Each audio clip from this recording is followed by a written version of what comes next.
ಕರ್ನಾಟಕ ರಾಜ್ಯ ಅನುದಾನಿತ ಶಾಲಾ ಕಾಲೇಜುಗಳ ಪಿಂಚಣಿ ವಂಚಿತ ನೌಕರರ ಈ ಒಂದು ಹೋರಾಟದಲ್ಲಿ ಭಾಗವಹಿಸಿರುವಂತಹ ನಾನೆಲ್ಲ ಶಿಕ್ಷಕ ಬಂಧು ಭಗಿನಿಯರೇ, ಮಾಧ್ಯಮದ ಮಿತ್ರರೇ,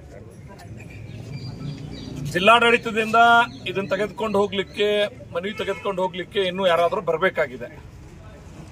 ಯಾವ ರೀತಿ ಜಿಲ್ಲಾಧಿಕಾರಿಗಳು ಮತ್ತೆ ಜಿಲ್ಲಾಧಿಕಾರಿಗಳ ಕಚೇರಿಯ ಸಿಬ್ಬಂದಿ ಸರ್ಕಾರಿ ನೌಕರರು ನಾವು ಕೂಡ ಸರ್ಕಾರದಿಂದಲೇ ಸಂಬಳವನ್ನು ಪಡೆದುಕೊಂಡು ಪಿಂಚಣಿ ಇರದೆ ಅನ್ಯಾಯಕ್ಕೊಳಪಟ್ಟಿರೋರು ಅನ್ನುವಂಥದ್ದನ್ನ ತಮ್ಮೆಲ್ಲರ ಮೂಲಕ ನಾನು ಸರ್ಕಾರಕ್ಕೆ ಹೇಳಪಡಿಸುತ್ತೇನೆ. 1987ರಿಂದ 95ರ ಮಧ್ಯದೊಳಗ ಬಹಳ ದೊಡ್ಡ ಪ್ರಮಾಣದಲ್ಲಿ ಅನುದಾನಕ್ಕೊಳಪಡಿಸುವ ಕೆಲಸವನ್ನ ಸರ್ಕಾರ ಮಾಡಿದೆ. ಅಭಿನಂದನೆಗಳನ್ನು ಸಲ್ಲಿಸ್ತೇವೆ. ಇತ್ತೀಚಿನ ದಿನಗಳಲ್ಲಿ ನಿವೃತ್ತಿ ಆದವರಿಗೆ ಮತ್ತೆ ಅನುದಾನ ಕೊಡುವಂತ ಕೆಲಸ ಮಾಡ್ತೀನಿ ಅಂತ ಹೇಳಿರೋದು ಕೂಡ ಸುತ್ತಾರೆ. ಆದ್ರೆ ಆ ನಿವೃತ್ತಿ ಆಗುತ್ತಿರುವಂತಹ ಶಿಕ್ಷಕರಿಗೆ ಯಾವುದೇ ಪಿಂಚಣಿ ಸೌಲಭ್ಯ ಇರದೇನೆ ಒಂದೇ ಸಲಕ್ಕೆ ಖಾಲಿ ಕೈಯಿಂದ ಮನೆಯತ್ತ ತೆರಳುವಂತ ಒಂದು ದುಸ್ಥಿತಿಯನ್ನ ಸರ್ಕಾರ ನಿರ್ಮಾಣ ಮಾಡಿದೆ. ಅದನ್ನ ವಿರೋಧಿಸಿ ಪಿಂಚಣಿ ಅನ್ನುವಂಥದ್ದು ನಮ್ಮ ಹಕ್ಕು, ಪಿಂಚಣಿ ಕೊಡಬೇಕು ಅನ್ನುವಂತ ಹಕ್ಕೊತ್ತಾಯವನ್ನ ಮಾಡಿ ಇವತ್ತಿನ ಹೋರಾಟವನ್ನ ನಮ್ಮೆಲ್ಲ ಶಿಕ್ಷಕ ಬಂಧುಗಳು ಹಮ್ಮಿಕೊಂಡಿದ್ದೇವೆ. ನಾನು ಈ ಕರ್ನಾಟಕ ರಾಜ್ಯದ ಮುಖ್ಯಮಂತ್ರಿಗಳಿಗೆ, ಕರ್ನಾಟಕ ಸರ್ಕಾರಕ್ಕೆ, ಜಿಲ್ಲಾಧಿಕಾರಿಗಳ ಮುಖಾಂತರ ಆಗ್ರಹ ಮಾಡ್ತೇನೆ. ಸಂಬಳ ಕೊಡುವ ಸರ್ಕಾರಕ್ಕೆ ಪಿಂಚಣಿ ಕೊಡಲು ಏನು ಸಮಸ್ಯೆ ಅನ್ನುವಂತ ಪ್ರಶ್ನೆಯನ್ನ ನಾನು ಕೇಳಿಕ್ಕೆ ಇಚ್ಛೆ ಪಡ್ತೇನೆ.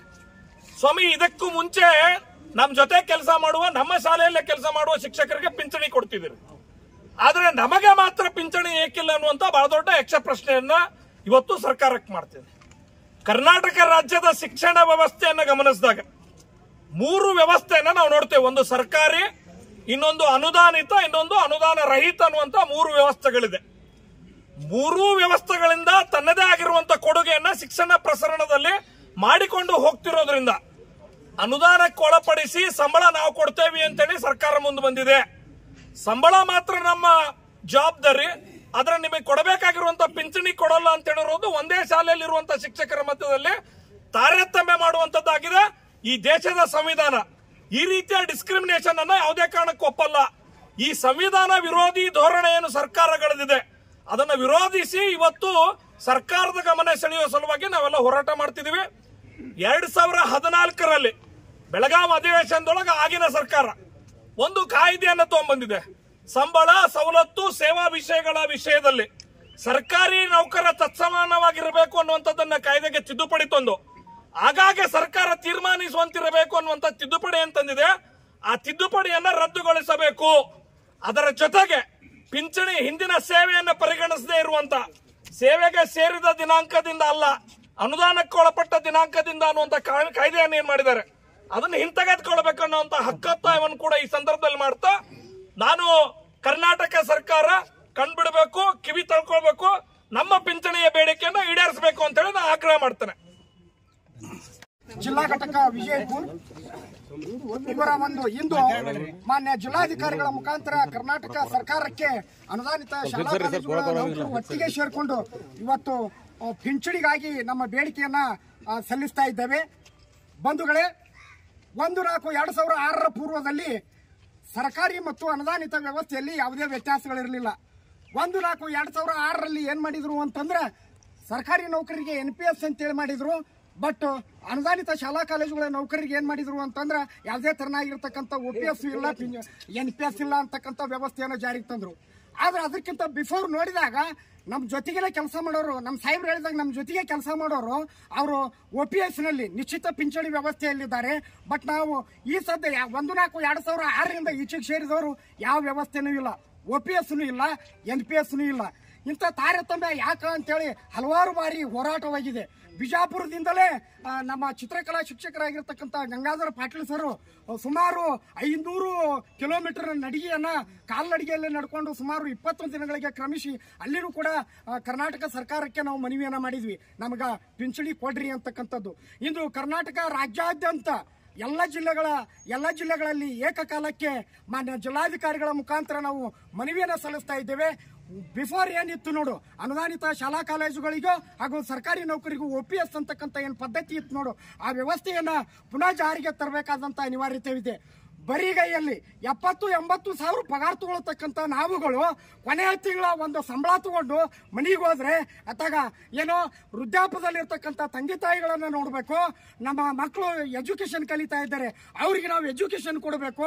ಬಟ್ ನಮ್ಮ ಹತ್ರ ಮಾತ್ರ ಮನೆಯ ಮುಖ್ಯಸ್ಥನಾದವನ ಹತ್ರ ಮಾತ್ರ ₹1 ಇಲ್ಲ, ಕೊನೆಯ ತಿಂಗಳ ಸಂಬಳ ಮಾತ್ರ ನಮಗೆ ಗತಿಯಾಗಿದೆ. ಎಷ್ಟೋ ಕುಟುಂಬಗಳು ಏನಾಗಿವೆ ಅಂತಂದ್ರೆ ಬೀದಿಗೆ ಬಂದು ನಿಂತಿದ್ದಾವೆ. ನಾವು ಸುಮಾರು 143 ದಿನಗಳ ಕಾಲ ಬೆಂಗಳೂರಿನ ಫ್ರೀಡಂ ಪಾರ್ಕ್ ಹೋರಾಟ ಮಾಡ್ತಾ ಇರಬೇಕಾದ್ರೆ ಬದಾಮಿಯವರಾಗಿರ್ತಕ್ಕಂಥ ಸಿದ್ದಯ್ಯ ಹಿರೇಮಠವರು ಏನ್ ಮಾಡಿದ್ರು ಅಂತಂದ್ರೆ ಇದ ಪಿಂಚಣಿಗೋಸ್ಕರ ತಮ್ಮ ಪ್ರಾಣವನ್ನೇ ತ್ಯಾಗ ಮಾಡಿದ್ರು. ಇಂಥ ಹಲವಾರು ನೌಕರರುಗಳು ಗುಲ್ಬರ್ಗಾದಿಂದ ಆಗಿರ್ಬೋದು, ನಂತರ ಧಾರವಾಡದಲ್ಲಿರುವ ಒಬ್ರು ಏನಾದ್ರು ಅಂತಂದ್ರೆ ಈ ಒಂದು ಹೋರಾಟಕ್ಕೆ ಬಲಿಯಾಗಿರ್ತಕ್ಕಂಥದ್ದನ್ನ ನಾವು ಈ ಸಂದರ್ಭದಲ್ಲಿ ಸ್ಮರಿಸಬೇಕಾಗತ್ತ. ಅದಕ್ಕಾಗಿ ಘನ ಸರ್ಕಾರ ಎಚ್ಚೆತ್ತುಕೊಂಡು ನಮಗ 80,000 ನೀವು ಸಂಬಳ ಕೊಡ್ತೀರಿ ಅಂತ ಆದ್ರ ಒಂದು ಬದುಕೋಕೆ ನಾವೇನೋ ಒಂದು 10-20 ಸಾವಿರ ರೂಪಾಯಿ ಪಿಂಚಣಿಯನ್ನು ಅಷ್ಟ ಕೇಳ್ತೀವಿ. ಆವಾಗ 60 ವರ್ಷ ಆದ್ಮೇಲೆ ನಮ್ಗೆಲ್ಲವೂ ಜಡ್ಡುಗಳು ಬಾಚಿಬಿಟ್ಟಿರ್ತಾವೆ, BP, ಶುಗರು, ಇನ್ಯಾವುದೇ ಜಡ್ಡುಗಳು ಬಂದಿರ್ತಾವು. ತಗೊಳಕ ಕಾಸಿಲ್ಲ ಅಂತಂದ್ರ, ಮಾತ್ರೆ ತಗೊಳಕ್ ಕಾಸಿಲ್ಲ ಅಂತಂದ್ರ ನಾವು ಸರ್ಕಾರಕ್ಕೆ ಹೋಗಿ ಯಾರಿಗೆ ಕೇಳಬೇಕು? ನಾವು ಇಲ್ಲಿ ಜನಸೇವೆ ಅಂದ್ಮೇಲೆ ಕೂಡ ನಮ್ಮನ್ನ ಸಲುತ್ತಕ್ಕಂಥದ್ದು ಸಂಧ್ಯಾ ಸುರಕ್ಷತೆಯಲ್ಲಿ ಸಲುಕಬೇಕಾದದ್ದು ಸರ್ಕಾರದ ಜವಾಬ್ದಾರಿ ಅಂತ ಹೇಳ್ತಾ ನಮ್ಮ ಪಿಂಚಣಿಗಾಗಿ ಮತ್ತೊಮ್ಮೆ ಆಗ್ರಹಿಸಿ ನಮ್ಮ ಜಿಲ್ಲಾಧಿಕಾರಿ ಸಾಹೇಬರುಗಳಿಗೆ ಮನವಿಯನ್ನ ಕೊಡ್ತಾ ಇದ್ದೇವೆ. ಸರ್, ಈ ಮುಖಾಂತರ ಕಳೆದ ಬಾರಿ 143 ದಿನಗಳ ಹೋರಾಟ ಮಾಡಿದೀವಿ ಸರ್.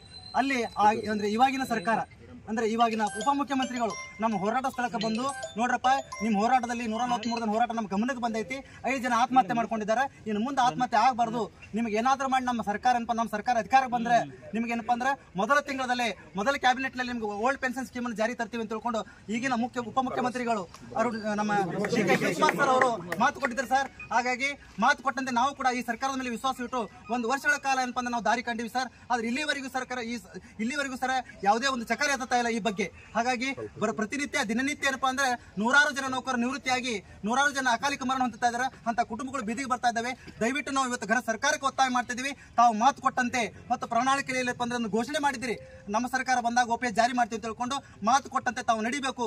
ಆ ಮುಖಾಂತರ ನಾವು ಅಪರ ಜಿಲ್ಲಾಧಿಕಾರಿ ಹೇಳ್ತೀವಿ ಸರ್, ಇದು ಬಹಳ ಗಂಭೀರ ವಿಷಯ ಇದೆ, ದಯವಿಟ್ಟು ಇದನ್ನು ತಾವು ಮುಖ್ಯಮಂತ್ರಿ ಗಮನಕ್ಕೆ ತಗೊಂಬರಿ ಮತ್ತು 100 ಜನರ ಒಂದು ಪ್ರಾಣವನ್ನು ತಡೆ ಇಡ್ರಿ. ಒಂದು ವೇಳೆ ಈ ಸರ್ಕಾರ ಇನ್ನು 1 ತಿಂಗಳ ಒಳಗೆ ಏನಾದರೂ ಈ ಘೋಷಣೆ ಮಾಡದೇ ಇದ್ರೆ OPS ಜಾರಿ ಮಾಡದೇ ಇದ್ದರೆ ಇದೇ ಅಕ್ಟೋಬರ್ದಿಂದ ನಾವು ರಾಜ್ಯಾದ್ಯಂತ ಶಾಲಾ ಕಾಲೇಜುಗಳ ಮುಂದೆ ಬಂದ್ ಮಾಡಿ ಅತ್ಯುಗ್ರ ಅನಿರ್ದಿಷ್ಟಾವಧಿ ಹೋರಾಟವನ್ನು ಮಾಡ್ತಾ ಇದೀವಿ ಅಂತ ತಿಳ್ಕೊಂಡು ತಮ್ಮ ಮುಖಾಂತರ ನಾವು ಸರ್ಕಾರಕ್ಕೆ ಎಚ್ಚರಿಕೆ ಕೊಡ್ತಾ ಇದ್ದೀವಿ.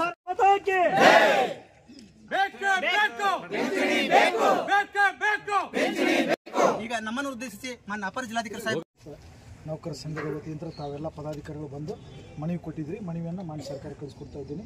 ಈ ಪ್ರತಿಭಟನೆ ಮೂಲಕ ತಾವು ಮನವಿ ಕೊಟ್ಟಿದ್ರಿ, ಇಲ್ಲಿಗೆ ಶಾಂತ ರೀತಿಯಾಗಿ ಇದನ್ನು ಮುಕ್ತಾಯಗೊಳಿಸಬೇಕಂತ ಇನ್ನೊಂದು ಅಕಸ್ಮಾತ್ ಕರ್ನಾಟಕ ರಾಜ್ಯದ ಇತಿಹಾಸದಲ್ಲಿ ಅನುದಾನಿತ ಶಿಕ್ಷಣ ಸಂಸ್ಥೆಗಳ ಪಾತ್ರ ಬಹುಮುಖ್ಯವಾಗಿರುವಂಥದ್ದು.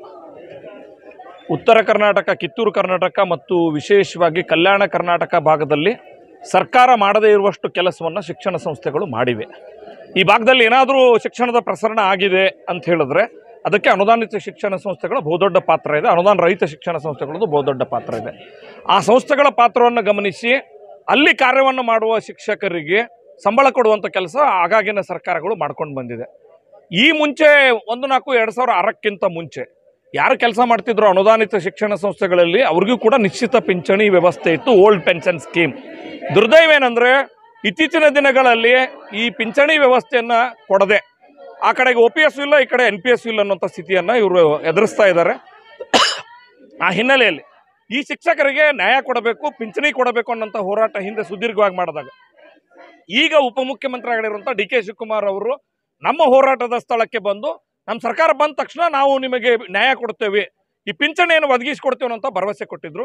1.25 ವರ್ಷಗಳ ಕಾಲ ಚಾತಕ ಪಕ್ಷಿಗಳ ಹಾಗೆ ಕಾದಿರುವ ಶಿಕ್ಷಕರು, ನೌಕರರೆಲ್ಲರೂ ಕೂಡ ಆದಷ್ಟು ಬೇಗ ಪಿಂಚಣಿ ಕೊಡುವಂಥ ಕೆಲಸ ಮಾಡಬೇಕು. ಇರದೇ ಇದ್ದರೆ ಮುಂದಿನ ತಿಂಗಳಿಂದ ನಮ್ಮದು ಅನಿರ್ದಿಷ್ಟಾವಧಿ ಹೋರಾಟವನ್ನು ಎದುರಿಸಬೇಕು ಅನ್ನುವಂಥ ಎಚ್ಚರಿಕೆ ಕೊಡೋ ದೃಷ್ಟಿಯಿಂದ ಇವತ್ತು ರಾಜ್ಯಾದ್ಯಂತ ಹೋರಾಟ ನಡೀತಿದೆ. ಎಲ್ಲ ಜಿಲ್ಲಾ ಅಧಿಕಾರಿಗಳ ಮೂಲಕ ಮನವಿ ಪತ್ರ ಕೊಡುವಂಥ ಕೆಲಸ ಮಾಡಿದೆ. ಅದೇ ರೀತಿ ಬಿಜಾಪುರದಲ್ಲೂ ಕೂಡ ಅನುದಾನಿತ ಶಿಕ್ಷಣ ಶಾಲಾ ಕಾಲೇಜುಗಳ ನೌಕರರ ಕಡೆಯಿಂದ ಕೂಡ ಇವತ್ತು ಮನವಿಯನ್ನು ಅರ್ಪಿಸಿದ್ದೀವಿ. ಸರ್ಕಾರಕ್ಕೆ ಆಗ್ರಹ ಮಾಡ್ತೀನಿ, ಹೋರಾಟಕ್ಕೆ ಕಡೆ ಮಾಡ್ದೇನೆ ಶಿಕ್ಷಕರು ಬೀದಿಗಿಳಿಯೋದು ಯಾವುದೇ ಸರ್ಕಾರಕ್ಕೆ ಶೋಭೆ ತರಲ್ಲ. ಶಿಕ್ಷಕರು ಹೋರಾಟ ಮಾಡದೇ ಇರೋ ರೀತಿಯಲ್ಲಿ ಆದಷ್ಟು ಬೇಗ ಪಿಂಚಣಿ ಕೊಡುವಂಥ ನಿರ್ಣಯವನ್ನು ಕೈಗೊಳ್ಳಬೇಕು ಅನ್ನೋಂಥ ಹಕ್ಕೊತ್ತಾಯವನ್ನು ನಾನು ಮಾಡ್ತೇನೆ. ಆಗದೇ ಹೋದಲ್ಲಿ ಸರ್ ಮುಂದಿನ ತಿಂಗಳ ನಂತರ ಶಾಲಾ ಕಾಲೇಜುಗಳನ್ನು ಬಂದ್ ಮಾಡಿ ನಾವು ಹೋರಾಟ ಕೀಳುವಂಥ ಅಗತ್ಯತೆ ನಿರ್ಮಾಣ ಆಗುತ್ತೆ. ಅದಕ್ಕೆ ಸರ್ಕಾರವೇ ಹೊಣೆ ಹೊರಬೇಕಾಗ್ತದೆ ಅನ್ನುವಂಥ ಎಚ್ಚರಿಕೆಯನ್ನು ನಾನು ಕೊಡ್ತೇನೆ. हम कर्नाटक राज्य अनुदानित शाला कॉलेज के पेंशन के कर्मचारी हैं और इधर बीजापुर जिला से आज के दिन कर्नाटक में सभी ज़िलों में हम घना सरकार को यही से हम वादा करने को आया कि जी 2006 से आगे जब जो अनुदानित का शाला कॉलेज का कर्मचारी है उनको नया पेंशन भी नहीं है और जुना पेंशन भी नहीं है। इसलिए हमारा सरकार की मांग क्या है, वो सरकारी नौकर को जो पेंशन दे रहे वो पेंशन सभी हमारे अनुदानित शाला कॉलेज नौकरों को भी देना का मांग कर रहे हैं। और गए साल में 183 दिन हम बेंगलुरु में बहुत बढ़िया स्ट्राइक किया था। जब यही सरकार के माननीय उप मुख्यमंत्री जी माननीय DK शिवकुमार जी आए थे और हमको वादा किया था कि जो हमारे सरकार में आएगा तभी तुम्हारे पेंशन का हम लागू करेंगे। उस दिन से अभी 1 साल हुआ, तभी भी वो सरकार हमारे मांगे पूरा नहीं किया। इसलिए हम सरकार को पूछना चाह रहे हैं कि सर आप बोले जैसे 1 साल में ही तुम जुने पेंशन लागू करेंगे, अभी तक नहीं किया। अभी मांग कर रहे हैं जल्दी से जल्दी हमको पेंशन लागू करो, नहीं करेगा तो अक्टूबर से हम शाला कॉलेज बंद करके हम फिर से हम स्ट्राइक करेंगे सर। मैं लक्ष्मीपुत्र किरनाली, राज्य प्रधान कार्यदर्शी, कर्नाटक राज्य अनुदानित शाला कॉलेज पिंचणी वंचित नौकर संघ, बेंगलुरु और बीजापुर। अस्सलाम वालेकुम। आज जो है बीजापुर ज़िले के तमाम एडेड स्कूल के तमाम टीचर्स यहाँ पर DC ऑफिस में आकर क्या है गवर्नमेंट से हमें इत्तला कर रहे हैं कि हमारे जो पेंशन बहुत ही इंसान के जो बुढ़ापे में बहुत ही ज़रूरी होता है। आप देख रहे हैं मेरे पास मेरे हम साथी मेरे भाई फयाज़ अहमद गोगी सर अभी हाल ही में अगस्त में रिटायर्ड हुए। रिटायर्ड होकर आज खाली हाथ है। उनकी हालत देखकर हमारा भी एहसास हो रहा है कि कल बहुत ही अफसोस के दिन गुजरेंगे। इसलिए हम तमाम बीजापुर डिस्ट्रिक्ट के जितने भी एडेड स्कूल के टीचर्स यहाँ पर जमा होकर क्या है डीसी साहब से मेमोरेंडम दे रहे हैं। गवर्नमेंट क्या है इसे समझकर एक टीचर को देश बनाने वाला टीचर है, टीचर को ऐसी हालत ना आने दे, उनको बराए करम रिक्वेस्ट कर रहे हैं हम जल्द से जल्द क्या है हमारे OPS स्टार्ट कर क्या है हमको क्या है हमारे साथ न्याय करें। अस्सलाम वालेकुम। मेरा नाम Bande Nawaz Maniyar, headmaster Allaman girls high school Vijayapur. आज जो है 17 जो तारीख अगस्त है, सिद्धेश्वर मंदिर से होते हुए गांधी चौक से अम्बेडकर सर्कल से होते हुए DC ऑफिस को हम अनएडेड टीचर्स जो रिटायर्ड हुए हैं और आगे रिटायर्ड होने वाले हैं, ये तमाम को पेंशन नहीं है। रिटायर्ड होने के बाद खाली हाथ अपने घर जाना पड़ता है। ये गवर्नमेंट को हम आवाज़ दे रहे हैं कि गए साल भी हमें फ्रीडम ग्राउंड के अंदर ये 1.5 साल तक है, यानी कि हमें वहाँ पर स्ट्राइक कर रहे हैं और हमारे साथी में से 5 जने अपनी जान सुधा दे चुके हैं। हमें रिक्वेस्ट करते हैं कि आज के चीफ मिनिस्टर सिद्धरामैया और हमारे DK शिव कुमार जितने भी मिनिस्टर से हम रिक्वेस्ट करते हैं, एजुकेशन मिनिस्टर से भी रिक्वेस्ट करते हैं कि हमारी मांग को जल्द से जल्द पार्लियामेंट में लेकर उसको कामयाब बनाए और पास कर हमारे तमाम टीचरों का दिल जीते। अल्लाह हाफ़िज़। Thank you. नाम फयाज़ अहमद गोगी।